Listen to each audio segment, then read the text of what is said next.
Patients Engage on helping people be better informed and understand the nuances of a difficult topic that we take on each month and support. And the idea is that, this information supports their effort to participate in shared decision making. This will ultimately help people arrive at decisions that resonate with their priorities and improve their quality of life. Patients Engage is a platform that empowers people with chronic conditions and disabilities to engage better with their health and make informed decisions. We also advocate for more meaningful involvement of people living with long-term conditions in health systems decision-making. I'm Aparna Mittal from Patients Engage, and today we are very excited to have Dr. Vanita Noronha for a discussion on geriatric cancer care. And don't forget to subscribe or follow us on your favorite channel.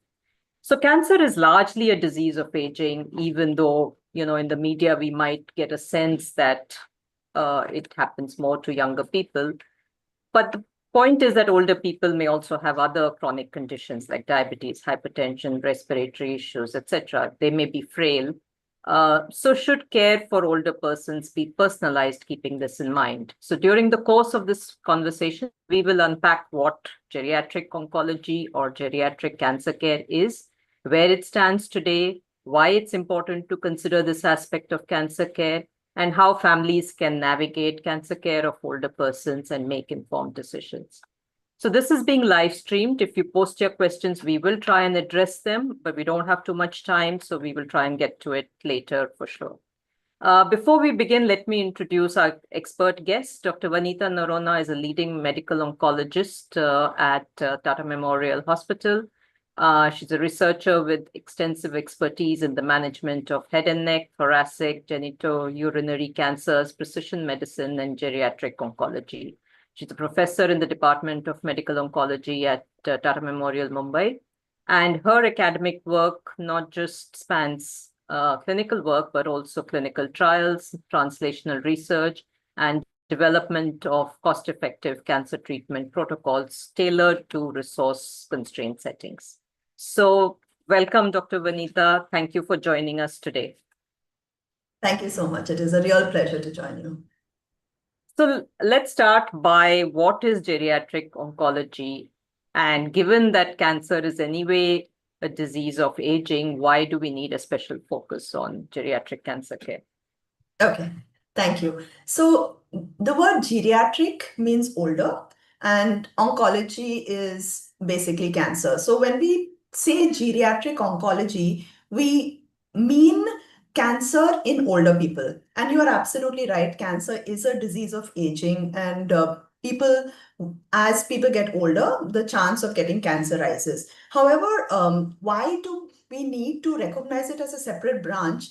Is because older people, as people age, our bodies age, right? And all of our organ systems age as well. So in addition to being at higher risk of developing cancer, older people are also at higher risk for having multiple other vulnerabilities. So when we talk about vulnerabilities, it is in terms of their other organ systems. So there is aging, not just so outside visually we can see it, right? Our skin, we get wrinkles and there is sagging, etc. However, internally it's not that easy to see, but there is aging in terms of our liver, our muscles, our heart, our kidneys.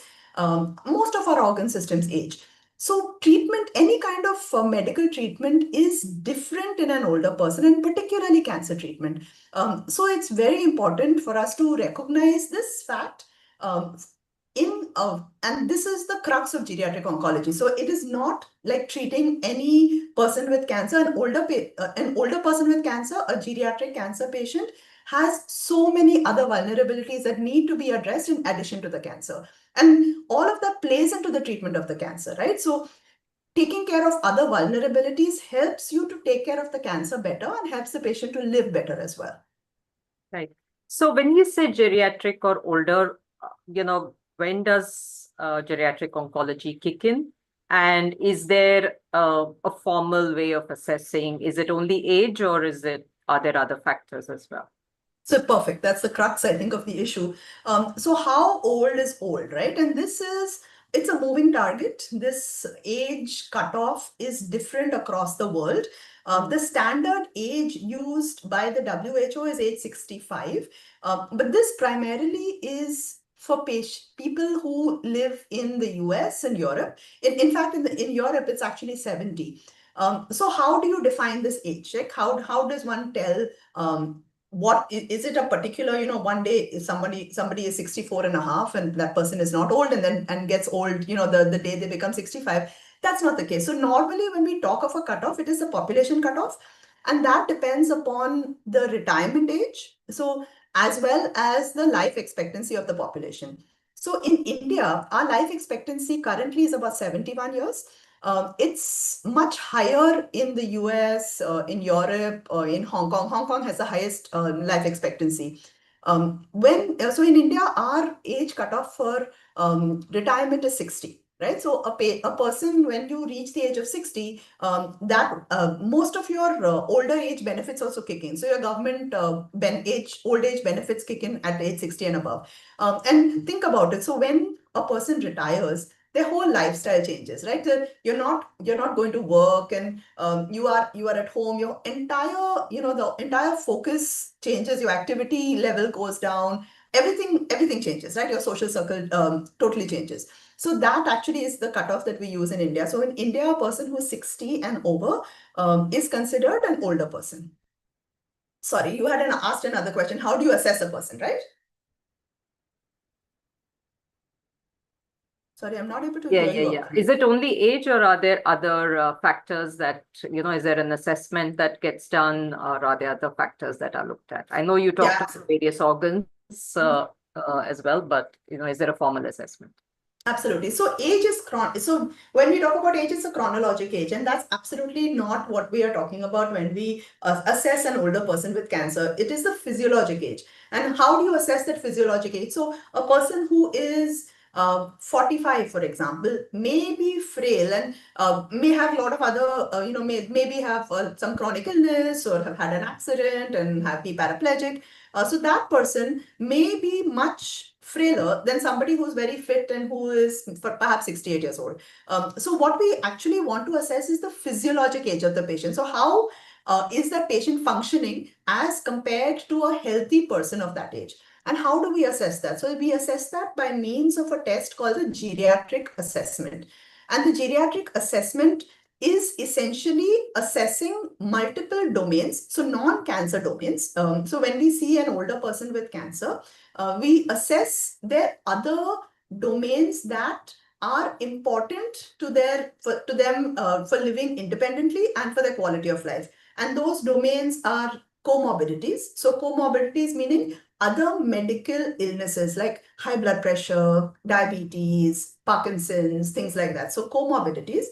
With comorbidities come medications. So there's this concept called polypharmacy, meaning a person is taking multiple medicines. So 5 or more medicines is called polypharmacy. And why is that important? So as you increase the number of medicines, the chance of them interacting with each other, causing side effects to a person increases. And then when the person has cancer and we are starting chemotherapy, the cancer medicines can interact with the regular medicine. So there's a whole slew of interactions that can happen. So comorbidities, medications, function. We call function is how well is the person able to function independently in society, as well as do their own activities of daily living. Have they had any falls? Psychology. So there is a chance of having depression, anxiety, other psychological issues. Social support. So what does the social support look like? Do they have people to bring them to the hospital? Do they have people to help them pay for their medicines? If they, if they fall sick in the middle of the night, is there someone who can bring them to the emergency room?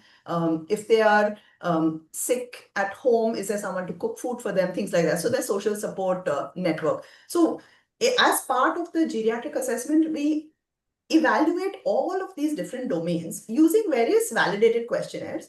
And then based on what we see, we act upon them. So one part is the assessment, and then we send them. So for example, if the person is frail in terms of function, we would send them to a physiotherapist, try to figure out a home exercise programs so that might help them build up their muscle strength. If the person is at risk for falls, we ask them to visit the occupational therapist, and we also recommend that they have things that are done at home. So put handles in the bathroom, for example, use a walking aid to ensure that person does not fall again. Right. So Right. this is what we would do in a geriatric assessment. And after we do as part of the geriatric assessment, we get all of these vulnerabilities, and then we check if this person is vulnerable, or if we see that there are deficits in at least two domains, so more than one domain, then we Mm. count that patient as frail. And Right. then that will help us to decide what kind of treatment for the cancer is appropriate for that patient. Right. So at what stage is the assessment done, and is there a referral system? So does every oncologist, treating oncologist, will they administer the test, or are they referred to a geriatric oncologist? And at what stage? Is it at the stage of diagnosis, or once the treatment is started? When and who? So unfortunately, there aren't a lot of, and I think this is the reason why we are having this webinar. So there's not a whole lot of understanding and recognition of the importance of geriatric oncology, and it's very much in infancy in India. This concept is well recognized around the world that all patients with cancer who are planned for some kind of cancer-directed therapy should undergo a geriatric assessment. That certainly does not happen for all patients worldwide, but certainly does not happen in India, unfortunately. And multiple studies have shown that doing the geriatric assessment helps improve the patient's quality of life, helps decrease the side effects of chemotherapy. Multiple other benefits help improve communication between the caregiver and the cancer physician. Right. So why does this not happen? We don't have a well-established program that teaches geriatric oncology, and really that understanding is very much in the infancy. So there are very few physicians who are able to do the geriatric assessment. That number is increasing in the last few years. So to answer your question as to which patient gets referred, almost no patients, unfortunately, currently get referred. But in a center that has a geriatric oncology clinic. So at Tata Memorial Center, we have a dedicated multidisciplinary geriatric oncology clinic. So in our center, patients who are planned for systemic therapy, patients who are planned for cancer-directed therapy are referred to our clinic prior to the start of therapy. So we know that prior to the start of therapy, we can find out if the patient is frail and help, and maybe we can intervene and plug those deficiencies and plug those vulnerabilities. We also try to see them in follow-up. So maybe 3 months later, when they are getting their first scan to assess how they are responding to therapy, we ask them to come back and see us. And then we check whether, those vulnerabilities that we saw at baseline, have they improved, or is there anything else that has come on as a result of the chemotherapy, right? So that is less understood as to how often we need to do it. But probably at the time when we change treatment, we should be seeing the patient as well. Right. So on that, are there specific cancers or specific disease sites which cancers of certain sites which are more where you would recommend this assessment more often, or is it the stage of cancer that determines, or it's in both cases? So it's in both cases. It's not cancer specific. So any patient with cancer should be referred for a geriatric assessment. Any person who's older, who's 60 years and older. There are some cancers that are more common in the older age group. For example, genitourinary cancers like prostate cancer is predominantly a disease of older men. Right. But that, it isn't cancer specific. It's age specific. Right. And so one of the things we often come across, right, when we talk to other oncologists or cancer physicians, is they will say, we know how to assess the patient, right? And when we look at the patient, we know whether they are vulnerable, whether they can withstand treatment, etc. So do you have examples where you found that, kind of visual assessment or clinical assessment was not as accurate as your going through a formal geriatric assessment?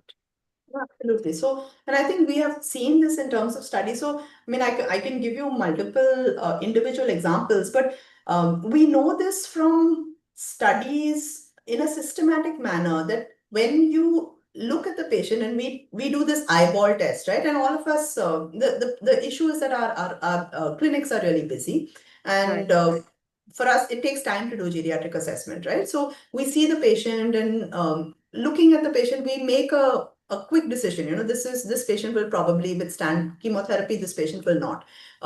But when multiple patients together we have compared a physician's their eyeball assessment versus an actual formal geriatric assessment. People are are right. It's like a flip of a coin, right? It's 50% of the time people are wrong, right? And why is that the case? 50%. Yeah. So why is that the case? The issue is that most of these vulnerabilities are not obvious. And there are some vulnerabilities. For example, if the person has fallen or the person is functionally deficient, meaning not they don't walk fast, there's an obvious slowing down. That is something that we can see. But if the person is cognitively impaired, if the patient has depression, if the patient has social support issues, if the patient is these are the things that you cannot see, right? These are not things that come up in regular conversation, right? We ask the patient, Right. how are you doing? What kind of what kind of symptoms are you having? How long has this been? And these are very simple questions, and a lot of these questions are actually answered by the caregivers. So Right. there is no way for us to tell whether the person has these impairments. So there are two things. So the function and nutrition, these are things that are relatively obvious to us. The others are not. And I'll go back to the nutrition as well. So all of us in India, we are in general, our body habitus is a bit on the thinner side as opposed, and particularly rural patients, they are working in the fields. They have this.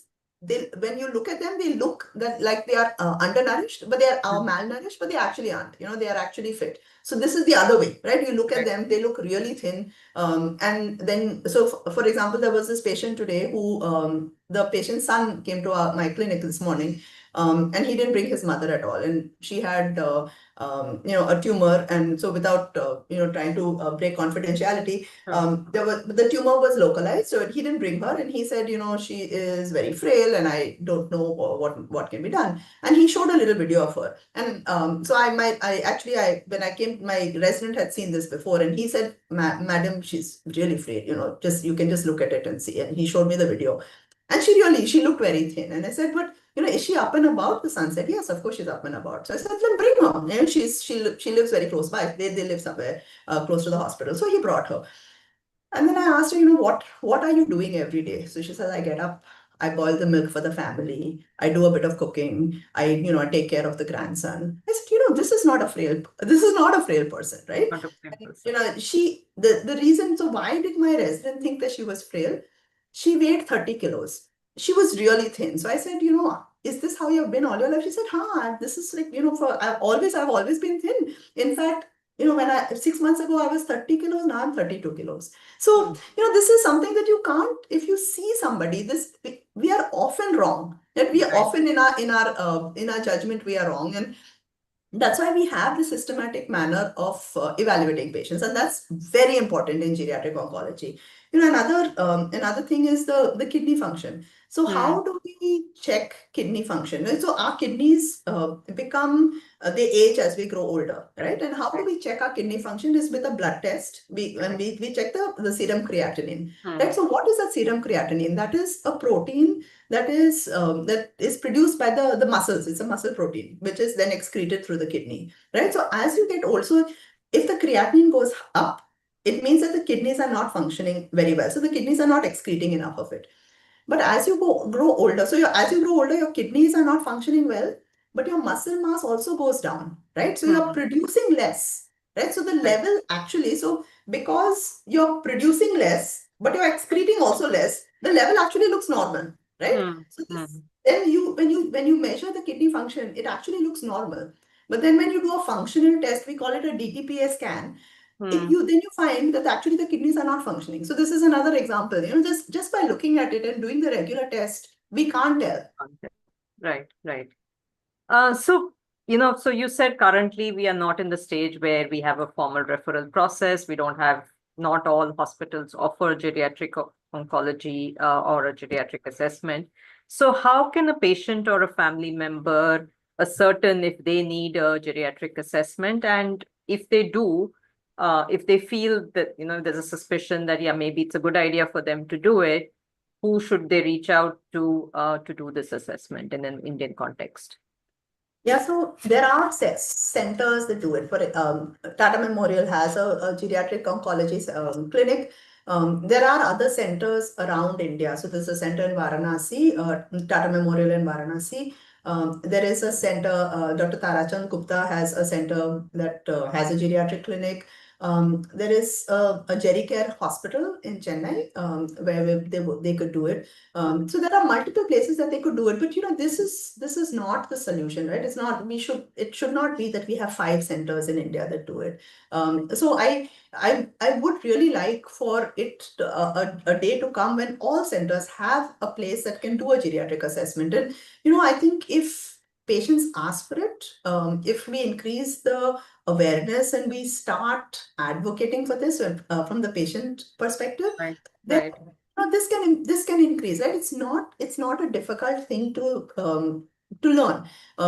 I always, whenever I go and give these talks, or go to other centers, I always say, it doesn't have to be a doctor who does it, right? And doctors are really busy.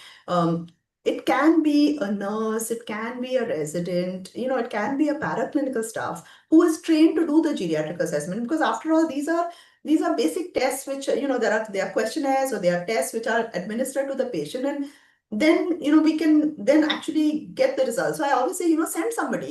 If you have a nurse and you can spare your nurse for a week, send them to my clinic, and I will Right, train them and send them back to you, right? So right, I hope, and we have now a geriatric oncology fellowship training program at Tata Memorial. So I've trained maybe 6 or 7 fellows in the past, maybe 5, 6 years. So the number of trained healthcare professionals who are able to do this is increasing, not as fast as I would like it to be, but it hopefully will change soon. right, right. So when you talk to just, it's not difficult to administer. So let's talk of administration. How is it administered? Can somebody self-administer, or, can a family member administer it for a patient? So eventually, yes, it can't be self-administered. So it's a series of questionnaires that we are currently doing on paper. But we are working on developing an app that, we can, just they can scan the QR code and then fill out. So it's basically these questions. Part of the questions are filled out by the patient and the caregiver, and there are parts that are filled out by the physician. So it's not entirely that the patient can fill it out, but a Right, large part of it can be filled out can be done by the patient. The issue is that once it is done, and then the doctor part of it is filled out. So I mean the doctor part meaning the healthcare professional part of it, and that right, could be a nurse as well. right. The interpretation is important, right? So Mm, that, it's not just that the patient can just do it, but there needs to be somebody who is trained in geriatric oncology who can put all of those questionnaires together and figure out, does this patient have a vulnerability in these various domains? right, right.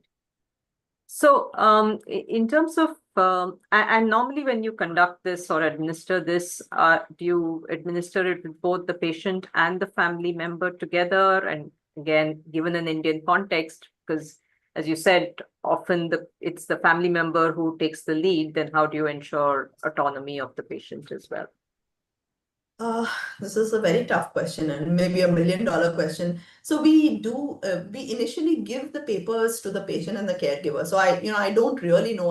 We tell them that the patient needs to fill it out, but it may not be the patient. We Mm, go through the answers when the patient comes back, and some of it really doesn't make sense. We ask it, but we don't try to isolate the patient and the caregiver. We do administer it to the patient and the caregiver, right? Because that is ultimately their support system.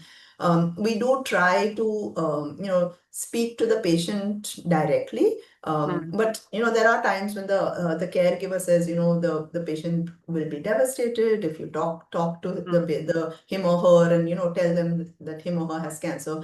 So please don't discuss it. And then that makes it very difficult for us to have a conversation, a transparent conversation. In geriatric oncology, there is a concept, and actually in all of oncology, there's a concept of shared decision making, which is very, very important in geriatric oncology, because ultimately, if somebody is older and is frail, that person has the right to decide what are their priorities in terms of treatment.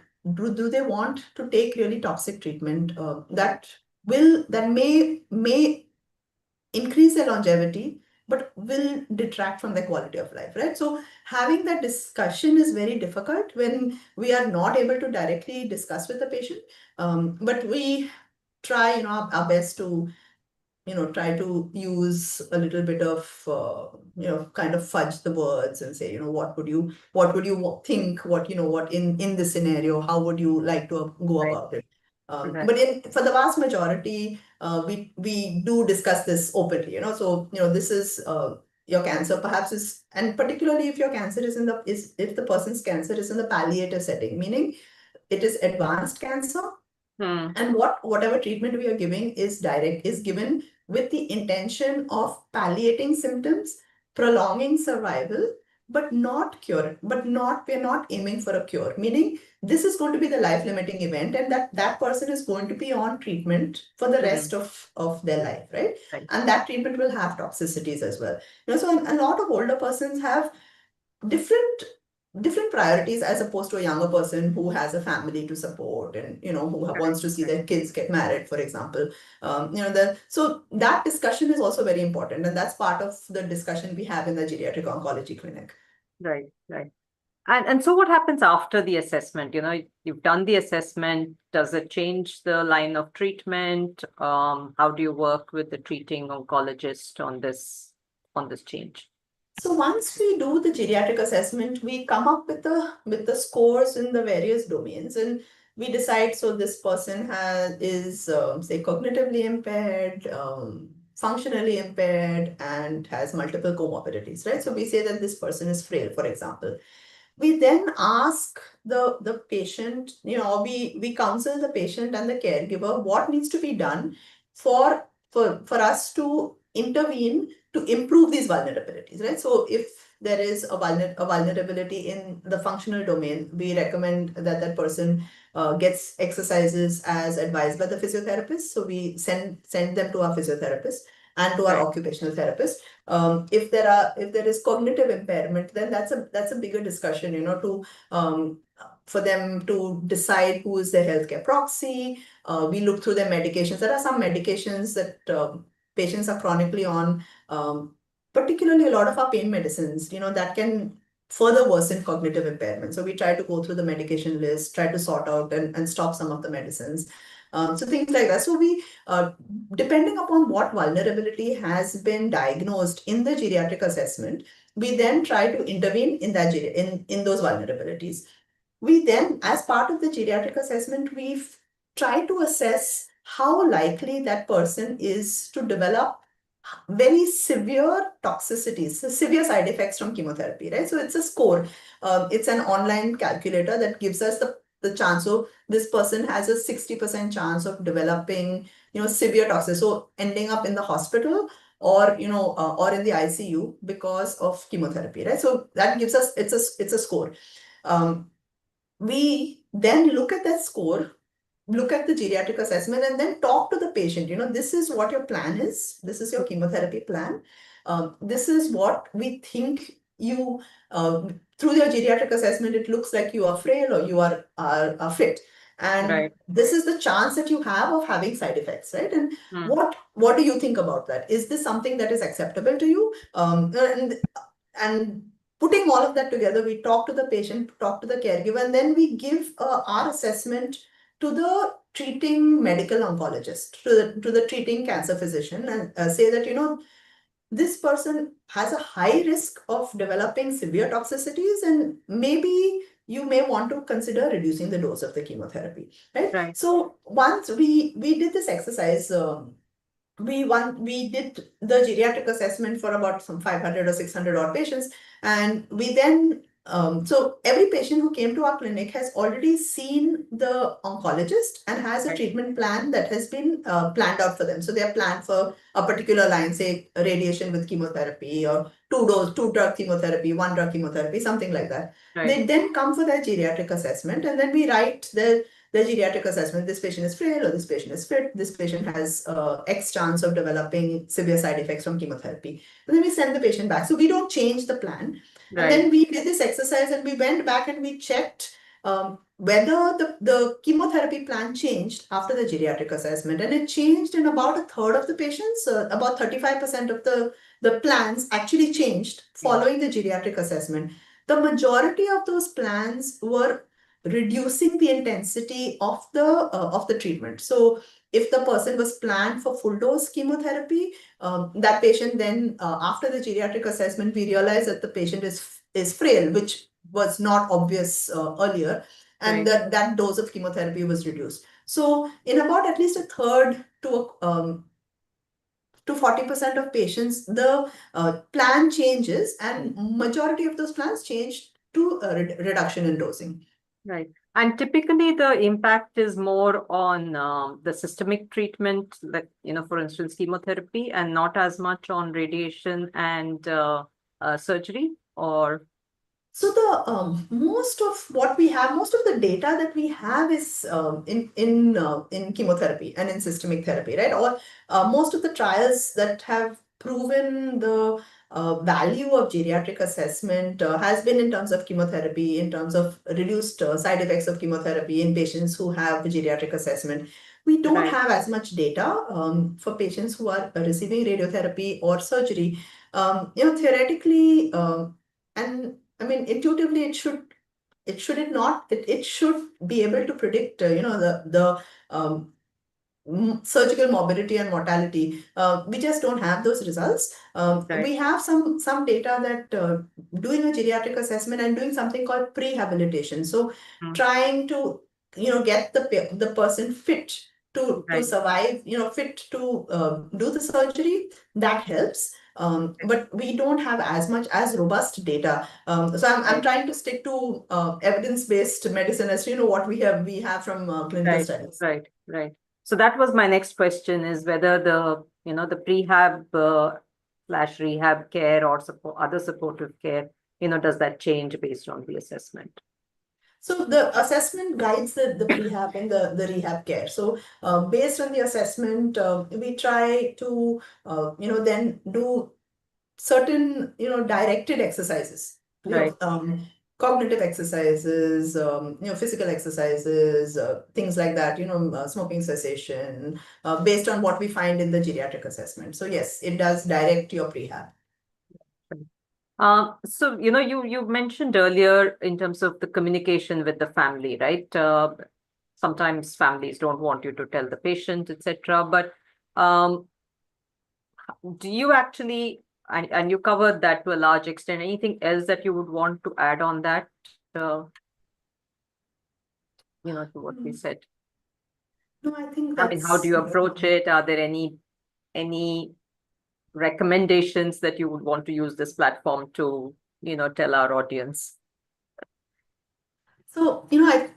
Basically, what I think what I've been trying to say from the start is that a geriatric assessment is important, and Right. try in patients and families and caregivers need to advocate for your patients. So if you have an older person who has cancer, and try to ensure that at least it doesn't have the treating physician doesn't have to be a geriatric oncologist. So treating physician is please continue with your treating physician, but Right. try to ensure that your patient gets seen and sees either a geriatrician or undergoes a geriatric assessment. So advocate for your patients. Tell your doctor, why do you not have a geriatric oncology clinic in Hmm. in our institution, right? Right. So I really hope that a day comes, because it's impossible, I think, for me, by training one or two physicians a year, it'll be impossible. It'll take a really long time, and Correct. that's Correct. not Correct. fair to the vast Correct. majority of our older patients with cancer.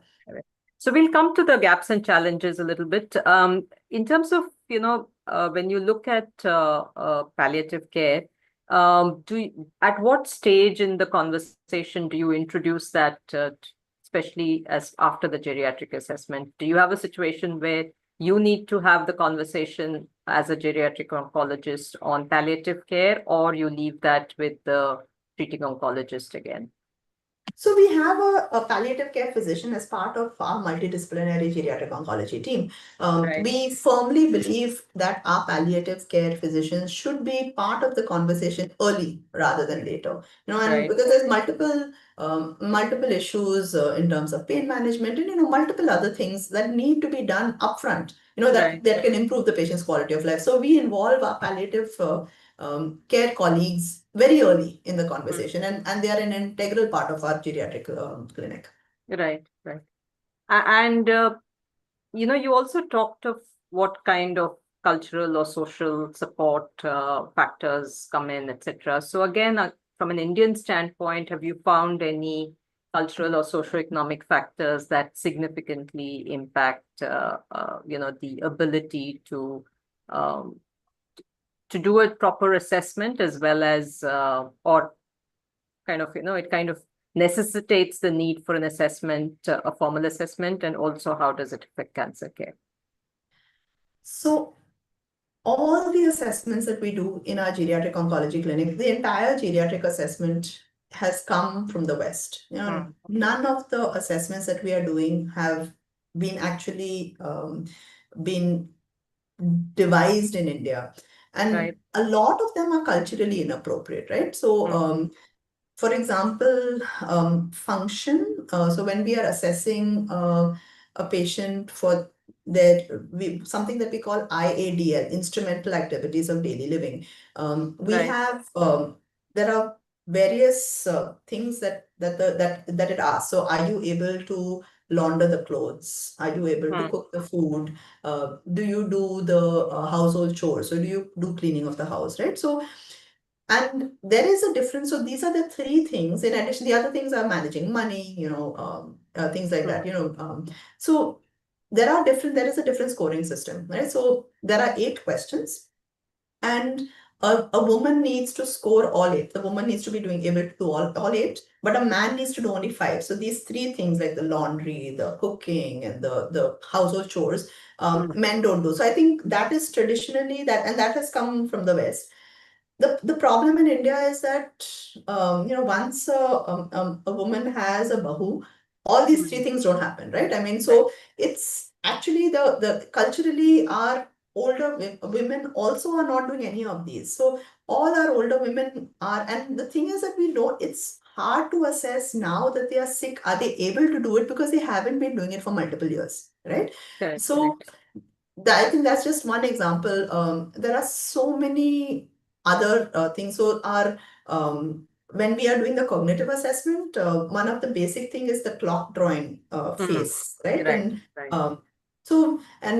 and then most of our patients are not able to draw a clock, and that is it may be a cultural thing, but it may be a generational thing as well. I mean, I think a lot of us now are moved away from looking at analog clocks. Analog clocks. Um, so there are so many different things. The one social support, right? So the social support questionnaire that we are using has been adapted from a social support questionnaire that has been developed in the United States, and that asks questions like, if when you are, when you need to talk to somebody, do you have somebody to talk to?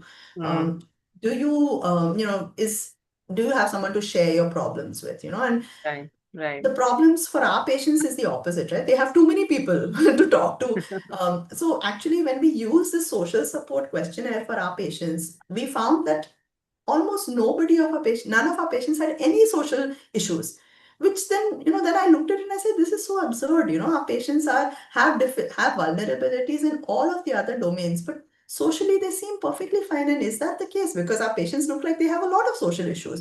Right. So There's then, a different the set thing of is that issues that we need to look at, right? yeah, But so we are asking the wrong question. So we don't correct. have an Indian social support questionnaire. So we don't have an Indian geriatric assessment, right? So Dr. Jovita from AIMS has developed a short geriatric screening tool, which was developed in India.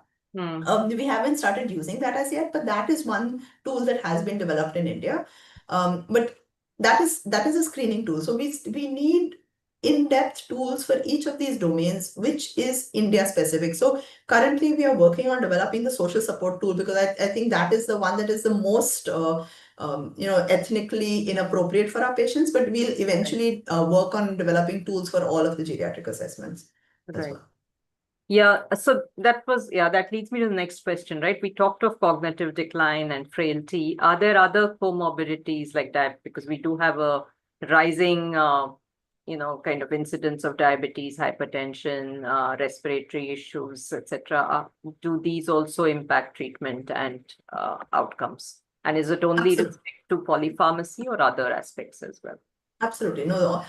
So comorbidities is a very crucial domain in geriatric older patients and it's not, and it isn't just uncontrolled comorbidity. So when we talk about comorbidities, so comorbidities are other medical problems. We usually divide them into controlled and uncontrolled, right? So controlled means somebody who has high blood pressure, but their blood pressure is normal now with blood pressure medicine that they have been taking over the years. Or somebody Right, with controlled diabetes, if their blood sugar is now normal, or their glycosylated hemoglobin is normal, taking diabetes medicine. So normally people who have controlled comorbidities, we don't really worry about it, right? It's there in the background.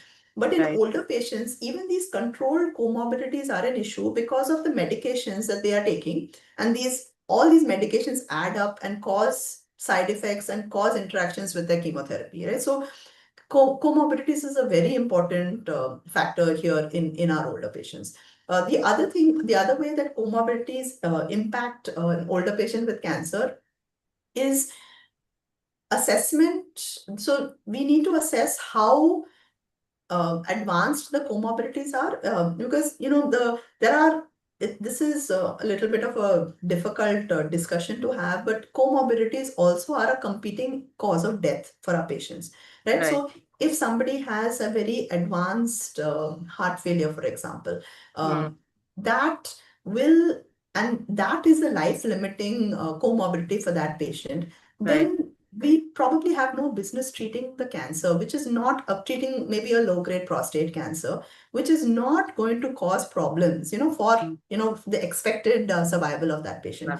So that is also something that we try to incorporate. There is a tool as part of our geriatric assessment. We have something called non-oncologic life expectancy. So that's another calculator. So non-oncologic life expectancy is what is the person's expected lifespan if they did not Right. have cancer, right? So we Right. try then that has there are various questions that we plug in, right? How fit is the person, how many other medical problems, what comorbidities, what is the weight, etc. We enter all of those, and then that calculator tells us, if your patient didn't have cancer, this is how long that person would have lived, right? So, and that is also another piece of that discussion of the shared decision making. Right, right. So very quickly, right? I mean, you've talked of how clearly the geriatric assessment is not localized enough, but are there, and there are some plans in play, but is it available only in English or is it available in multiple languages, this version that you have? So it's available in English. We have translated it into Hindi and into Bengali. So these are the common languages of the patients who come to Tata Memorial. So we have translated into these three languages. We I think we have something in Marathi. But Hmm. these are our local translations. We actually have not done the whole validated system, but we do have Right, it available in several languages. right. And is there a resource where people can find more information on geriatric oncology and these assessments? So our global geriatric oncology body is called SIOG. So it's the International Society of Geriatric Oncology. It's based in Geneva. So it's a European organization, and there is another American organization called CARG. So it's a Cancer and Aging Research Group. So both of these organizations have websites which have a lot of information about cancer and aging, and very, very helpful information. But we still don't have anything local. There's no website yet for local No, information. No. no. Okay. Yeah, sure. Okay. So, I know you talked of the fact that really as patients or as communities, we need to advocate for geriatric oncology to be kind of mainstreamed. Um, what are the challenges that you're seeing? Because our assessment also is that before we get to geriatric oncology, we don't even have enough geriatricians in our healthcare system, right? So again, are there movements happening there? And I mean, I know there are some geriatricians that are coming up, but there's still few and far between. Uh, Again, what are you seeing in that space from your perspective? And again, what would you hope to see? So yeah, multiple issues and multiple challenges. I think in terms of the number of geriatricians, yes, geriatricians are limited, but that is improving. There are a good number of geriatric training programs that have started across India, and I think every year I see there are more geriatricians. And when I go to the geriatric conferences, so now I wear a different hat, right? Other than going for medical oncology conferences, I attend the geriatric conferences as well, and I do see there are a fair number, a good number of geriatricians. So I won't say that we have enough, but that number is increasing. So I think that issue is getting plugged. But in terms of geriatric oncology, so people who have expertise in geriatrics as well as in cancer, almost nobody. So how do we bridge that gap? So we have started a training program, but additionally, I think the crux is funding, right? And so there is not enough sufficient funding for doing research. So how do we propagate this, right? We propagate it through research by studying the issues that happen in older patients, by having funding for training programs, Right. by having funding for the people who are trained to go to other centers, and propagate this. Right. We have started a fund at Tata Memorial Hospital, which essentially is for to help. A lot of our patients also are indigent, right? And our older patients. So that is one of the social issues, because the family has moved on and they don't really have a source of income, and there's cancer therapy is expensive. So we have a fund that we started, which we ask the patients who are more well off to support that fund. So this is almost entirely a patient supported fund, and we try to it's like give to the patient from through that fund to give to patients who don't Right. Right. have Right. enough of money Right. to buy their Right. medicines. So if anybody who's listening and who could help support that fund, that would be really marvelous. The other major issue in geriatric oncology is lack of robust evidence. And Mm. why is that the case? So every treatment that we prescribe for a patient with cancer has come by means of a clinical trial. Right. Now, clinical trials are for us are the foundation, the cornerstone of our evidence-based medicine. But in a clinical trial, those are the ideal patients who are enrolled in a clinical trial. So when you do a clinical trial, those patients are almost always young and fit, right? Yeah. So they are not the routine patients who come to our clinics. And almost systematically, older patients with cancer have been excluded from clinical trials. So I will loop back to your question as to why an older patient with cancer should be treated differently, because we really don't know what the right treatment for that patient is. We don't have clinical trials that tell us that, in an older person, this is the appropriate chemotherapy regimen, this is the Right. appropriate dose, right?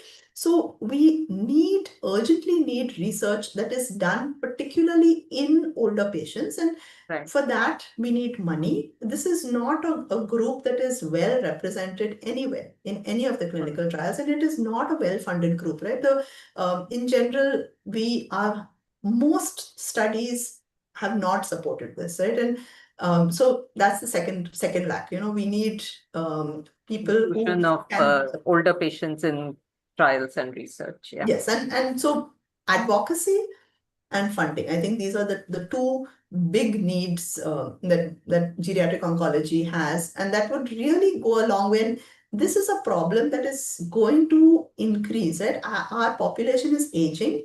Mm. Currently in India, um, as of today, maybe around the number of patients, the number of people, not patients, the number of people in India who are 60 years and over is about roughly about 10%. But the number of people with cancer who are 60 and older in India is anywhere between 36 to 45%. So there's a huge gap, right? And that is increasing. So in the US, it is about 60% of people are older with cancer. So and that number is going to increase. So that's a huge number. So it's almost every other person. So every second or third person who comes to my clinic, to my cancer clinic, is older. And so this is an urgent need. This we need to be able to treat, to give optimal treatment to these patients. Right. So, so I think we've covered all of the points. If there's anything else that you would like to add before we wind up, I know we've gone over the time that you had allocated. So no, this was perfect. I do hope that I think couple of messages.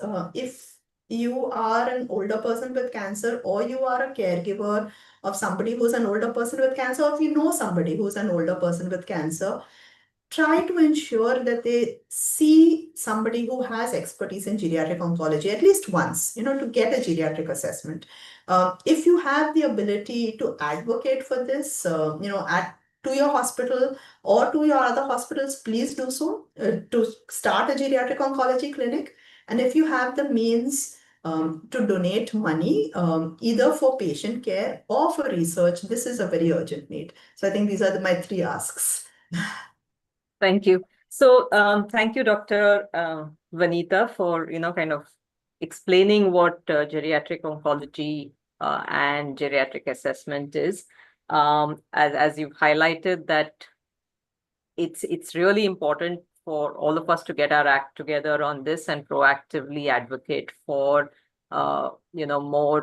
more advocacy as well as more research in this space, because if we don't, we will struggle with this more and more. And I think for our listeners, if you have, sorry, go ahead. Sorry, but Yeah. I completely forgot to mention, we also have an online support group, so which we run once a month, which is open to anybody. So any older person with cancer or a caregiver of an older person with cancer is more than welcome to join that. You can reach out to me and I will add you to the group. We have a WhatsApp group, and then once a month we do an online. So there's a little bit of it's a didactic session, like what do you do for diet, or role of yoga, things like that. And then we have a question answer. So there's always a doctor there, and anybody who has any question, of anything with chemotherapy or any other question, there's somebody to answer that, and then you can talk to each other. So we have an online support group. Would love to open it up to everybody. And just one question on that: do you also do an online assessment if people cannot actually travel? So we haven't done that yet, but open to trying it. Right. If the need arises, yeah. Right. Okay.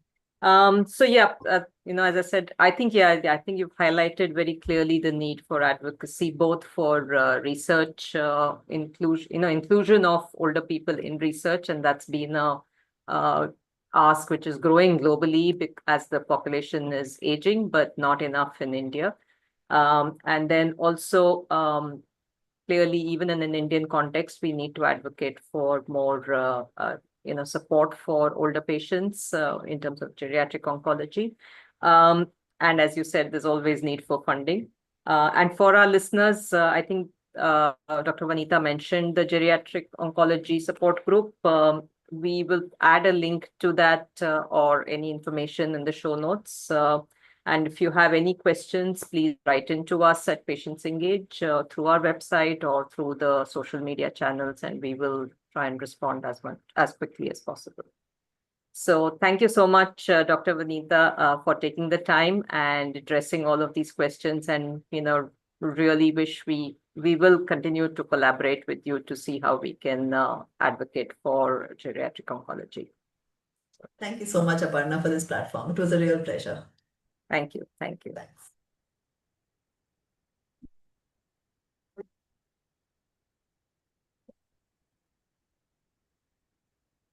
I can log off now? Yes, yes.